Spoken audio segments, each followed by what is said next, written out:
Hi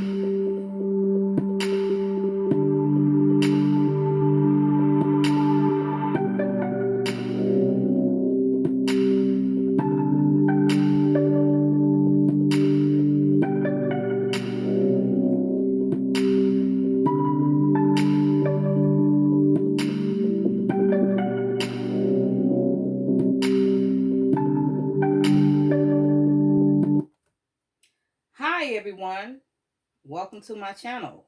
Make that make sense. Now, I am not here to condemn anyone for what they believe, okay? Because I too once was a believer.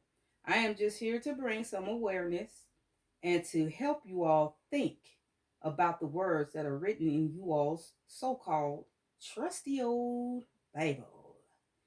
Now, we've been taught that we can't question the word of God. But why? Why not? Why shouldn't we question everything in this life? Especially when it doesn't make any damn sense, okay? Especially when it is filled with violence, hate, racism, misogyny, cruelty, gore, lies, and contradiction. That's right, people. I've said it all, and this is what I really mean. It is filled with all of these things. You've seen it, but guess what? You don't want to question it. Why? Oh, well, because that name God puts fear in people. It was meant to put fear in people. It was meant for you to say, oh, God can do whatever he wants. No, people. Come on. Be for real, okay? So, we're going to get into some scriptures today that's involving both the Old and the New Testament. Because, of course, these are two different gods. These are the battle of the gods. Yes, these are two different gods, okay? One name is the Most High God, aka Yahweh. And the God of the New Testament name is Jesus, formerly known as the Christ, okay? So, without further ado, everyone, please pull out your books, pull out whatever you need. Get if you need to go on the internet, well, however way you can access these scriptures, I want you to read along with me so that you can see that these are two different gods saying two different things, okay? They are of the same bird, but of a different feather. Let me just say that. Okay, so into let's get right into it. Let's go into Genesis 22 and 1. Ding! And it came to pass after these things that God did tempt Abraham and said unto Abraham, and he said, behold, here I am. Okay, let's go over here to see what Jesus has to say about that, huh? Let's go to James. Where you at, James? I know you're hiding. Come on out of the closet. Let's go over here to James. Where is James? He's playing peekaboo with me. Where are you? James 1 and 13. Let's go here. Let no man say when he is tempted. Again, let no man say when he is tempted, I am tempted of God. For God cannot be tempted with evil, neither tempted he any man. But we just read over in Genesis where it said that no man can be tempted by God. I mean, well, I'm sorry, Abraham was tempted by God, of course. I'm sorry. So which one is it? Can man be tempted by God, or cannot man be tempted by God? You tell me, people, who's telling the truth here? Let's go to Genesis. Let's go to Genesis 32 and 30. And Jacob called the place, and Jacob called the name of the place Peniel. For I have seen God face to face, and my life is preserved. Really?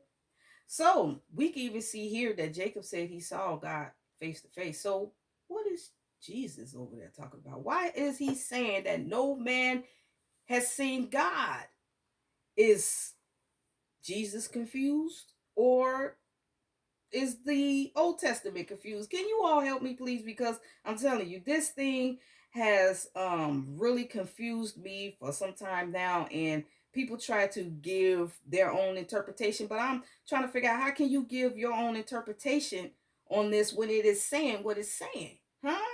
Okay, so let's go over here to John 1 and 18. Let's see what Jesus has to say. Jesus is saying again, no man hath seen God at any time. The only begotten Son, which is in the bosom of the Father. By the way, what the hell is a bosom? Can anybody tell me what does that mean? What I mean, women say bosom and they're talking about their breast. So is Jesus saying that he's in the breast of God? I mean, come on now. Come on. It's saying what it's saying, you all. Come on. You can't make it say anything else. Read it for what it says. Okay, so let's go over here to Exodus 33. Let's go to Exodus 33. Let's see what Exodus 33 is saying.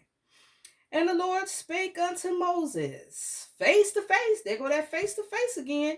As a man speaking unto a friend. So if I'm speaking to someone, I got to be speaking to him face to face, right? It says, as a man speaking unto his friend. And he turned again into the camp. But his servant Joshua, the son of Nun, a young man, departed not out of his tabernacle. Okay, let's go over here back to confusion here. This is where the confusion comes in at, okay? Because I'm trying to understand which one is it. Let's go to 1 John 4 and 12. 1 John 4 and 12. Oh, here we go. Jesus is saying it again. No man hath seen God at any time. If we love one another, God dwelleth in us, and his love is perfected in us. Okay? This is what Jesus has to say, okay? No man has seen God, okay? But the patriarchs from the Old Testament says otherwise. So again, which one is it? Let's go to Exodus 15 and 3. Okay, the Lord is a man of war. Again, the Lord is a man of war. The Lord is his name. So we could clearly see that the God of the Old Testament is a man as well. Jesus was a man, and the God of the Old Testament was also a man. Okay, this is Exodus 15 and 3. I'm not making this stuff up. It's saying what it's saying, and I'm not adding to or taking away from. But I noticed that a lot of Christians do that. Okay, so let's go over here to let's go to John again. John is playing hide and seek with me. Okay, so let's go to John 4 23 24. Let's go here. John 4 23. Let's see, 23 24. Okay, so God is a spirit. Again, God is a spirit, and they that worship him must worship him in truth. Spirit and in truth. I'm getting ahead of myself. Okay, so we can see that Jesus said God is a spirit. So which one is it? Is he a man that transforms into a spirit? Or is he a spirit that transforms into a man? Again, I don't understand. Okay, so but the book clearly tells us that spirit is in a man, but we can see that this spirit comes out and plays peekaboo every now and then when we talk about the God of the Old Testament. Okay, but anyway, let's go here to Deuteronomy 10 and 1. 10 and 1. Let's go. At that time the Lord said unto me, hew thee 2 tablets of stone like unto the first, and come on up unto me into the mount, and make thee an ark. Okay, so we can see that 2 tablets here were being used, and of course these were the tablets that Moses used to write the 10 commandments on. Okay, so but let's go over here and see what old trusty Jesus has to say over here. Okay, so 2 Corinthians 3 and 3. For as much as ye are manifested declared to be the epistle of Christ, ministered by us, written not with ink, not with ink, but the Spirit of God, but the Spirit of the living God, not in the tables of stone, but in fleshly tables of the heart. So which one is it?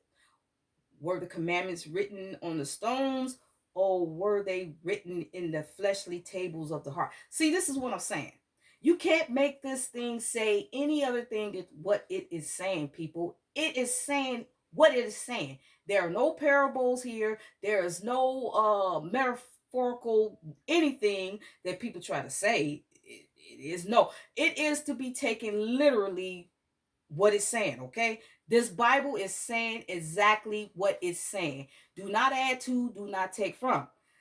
Okay, that sums it up for today. I want you all to come back with me tomorrow so we can discuss some more of these Bible follies.